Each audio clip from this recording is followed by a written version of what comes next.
오케이. 네. 부동산 공부 열심히 하고 계시죠? 네. 자, 오늘은요, 1분간만 짧게, 인동선. 인도권 동탄선이죠. 복선전철.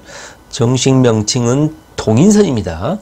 자, 인동선 어떻게 진행되고 있는지 최근 소식 1분간만 짧게 생각나는 대로 한번 정리를 좀 해보도록 하겠습니다. 자, 한두 달 전인가요? 인동선 복선전철 사업이 물거품으로 돌아간다.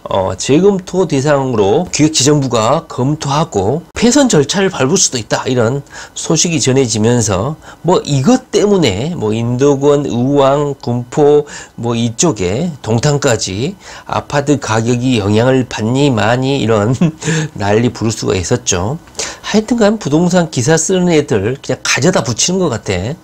인동선 하나 빠졌다고 해서 인도권, 의왕, 군포, 동탄 가격이 빠지는 게 아닙니다. GTX 그 입지 자체로도 충분히 20억 가치를 하는 곳이에요. 자, 그런데요, 여기를 기획재정부가 동탄 트램 1호선, 2호선이 건설된다는 것을 감안하지 않고 이것을 예산을 책정했기 때문에 중복되거나 대체 구간이 발생을 하게 되면 이것이 사업 타당성이 맞지 않고 그 다음에 전쟁이라든가 물가 인상, 사업비 증액 이런 것 때문에 공사비가 15%인가요? 그 정도로 증액이 됐기 때문에 사업을 전면 재조사를 하겠다 이렇게 기사가 한번 터지는 바람에 난리가 났었죠. 자, 현재 진행 상황은 어떠냐면요, 이미 아시는 분들은 다 아시겠지만 기획재정부하고 경기도 도지사 이렇게 모여가지고 이 부분에 대해서 협의 절차를 거쳤다고 합니다. 윤석열 정부가 들어서면서 기획재정부가 기존에 문재인 정부가 했던 각종 재정사업 이런 거에 대해서, 특별히 인동선 같은 경우는 재정사업이거든요. 박근혜 정부 때부터 해서 세금으로 짓겠다 이렇게 한 사업이기 때문에 국가에서 세금을 때려 박아야 되는 그런 복선 전철 사업이야.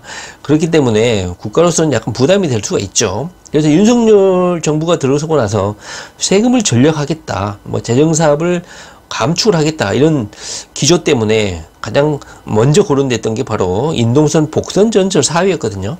그런데 결국은요, 5월달인가요? 경기도하고 기획재정부, 경기도지사가 새로 당선이 됐죠. 김동연 경기도지사가 당선되면서 하필이면 또 김동연 지사가 기획재정부 출신이야. 이래서 출신 성분이 중요합니다. 그래서 기획재정부 선배로서 기획재정부를 닥달해가지고 이것을 결국은 공사를 재진행하도록 하겠다 하면서 그때 결론 냈던 게 정식 명칭이 사업계획 적정성 재검토입니다.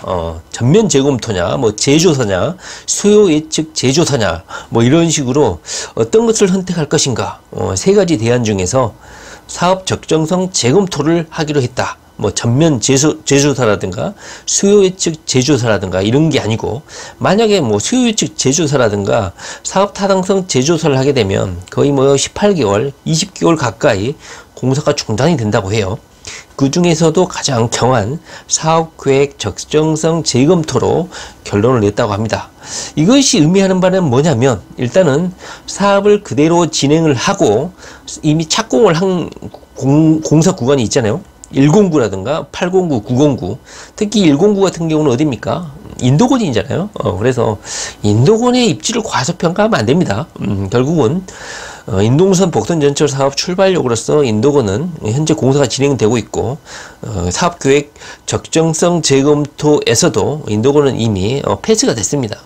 영통역 사거리에 항기구를 설치를 이전을 해달라, 또는 추가역을 설치해달라, 이런 것 때문에 공사가 좀 중지된 면이 없지 않아 있는데, 아마 이것도 조만간 신속히 해결이 되고 공사가 재개되지 않을까 하는 생각이 듭니다.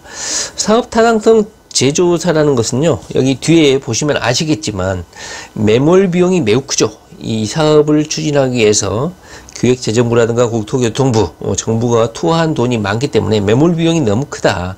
그래서 효율적인 대안을 검토해서 보다 더 좋은 대안이 있거나, 노선이 드리프트를 현재 하고 있잖아요. 그래서 동탄 트램선하고 중복되지 않는 선에서 대체 구간이 있다면 그것을 적정하게 검토하겠다, 이런 것이고요. 이미 착공한 공사에 대해서는 계속 공사를 하게끔 하겠다, 이런 결정인 것 같습니다. 따라서 이렇게 기재부가 사업계획 적정성 재검토를 결정을 했기 때문에 큰 차질 없이 인동선은 계속해서 공사가 진행이 된다, 이렇게 아시면 될 것 같고요.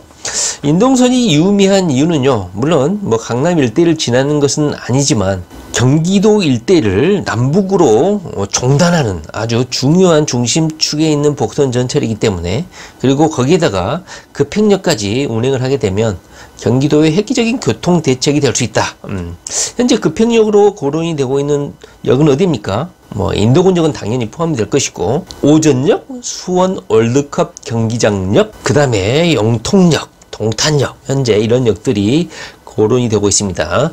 자, 한때 인도권 복선전철 사업이 물거품으로 돌아가지 않느냐 하면서 이렇게 염장질을 하고 인도권 망해라, 우왕 망해라, 안양 망해라, 이렇게 기도하셨던 분들 좀 약간 아쉽겠어요. 자, 인도권 아파트는 최저 20억 원입니다.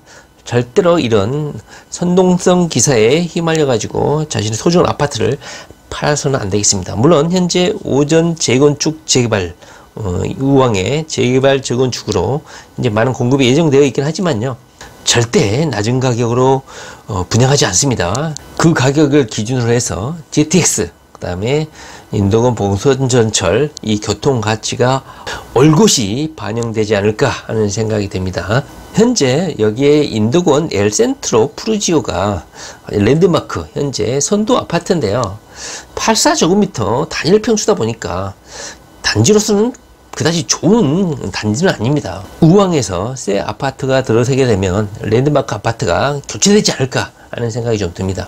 단일 평수로 있는 아파트 단지는 결코 좋은 아파트 단지가 아닙니다. 자, 인도권, 우왕, 동탄, 그리고 수원 아파트 소유하고 계신 분들 절대 팔지 마시기 바랍니다. 인도권, 동탄, 복선전철 예정대로 진행이 됩니다. 네, 부동산 오늘도 열심히 하시기 바랍니다.